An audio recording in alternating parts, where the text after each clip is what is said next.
Hi అండి. నేను మీ హేమంత్. అందరూ ఎలా ఉన్నారు? ప్రెజెంట్ నేను నిమ్మనపల్లి దగ్గరున్న ఎరాతువారిపల్లి గ్రామానికొచ్చానండి. ఇక్కడ ఒక రైతు 5 ఎకరాల్లో టెంకాయ తోటేశారు. సో, ఎంత ఖర్చొచ్చింది ఏమని తెలుసుకోవడానికొచ్చానండి. ఒకసారి చూసుకుందాం రండి. చూడండి మొత్తం తోట ఎలా ఉందో.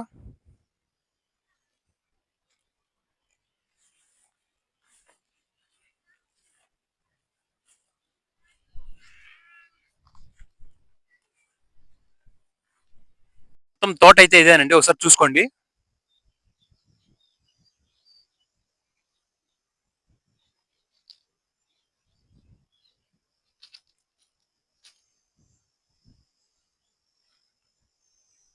సో, ఈ రైతుకైతే ఒక్కో చెట్టొచ్చి 500 నుండి 1500 పడిందంటండి. సో, ఇది వచ్చి క్వాలిటీ మీద డిపెండ్ అయి ఉంటుంది. అంటే ఒక చెట్టు 500 ఉంటుంది, ఒక చెట్టు 1000 ఉంటుంది, ఇంకో చెట్టొచ్చి 1500 ఉంటుంది. సో, ఇది క్వాలిటీ మీద డిపెండ్ అయి ఉంటుందండి. సో, ఇక్కడ చూసుకుంటే ఇక్కడ రైతొచ్చి ఎకరాకొచ్చి 80 చెట్లు నాటారంటండి.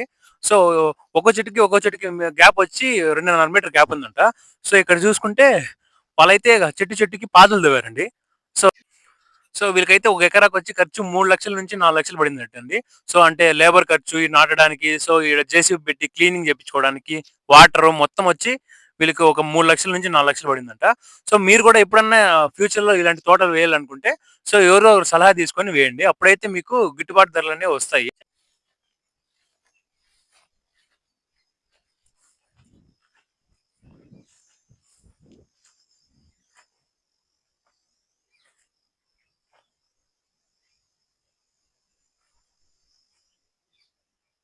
సో, ఈ చెట్లు చూసుకుంటే ఇవైతే ముందుగా నాటారంటండి ఇంకా. ఇవి నాటొచ్చి 3 ఏండ్లు అయింది. సో, ఇవి కూడా అయితే ఇంకా ఒక కాయ కూడా దీంట్లో కూడా కాసిండేదండి. సో, ఇవి కూడా ఇంకా ఒక సంవత్సరం పైన పడుతుందని రైతు చెప్పారు. సో, చూసుకోండి. మీరైతే చూసారు కదండీ. సో, ఇలాంటి వీడియోస్ మీకు ఇంకా కావాలనుకుంటే మన ఛానెల్‌ని సబ్స్క్రైబ్ చేసుకోండి. అలాగే షేర్ చేయండి.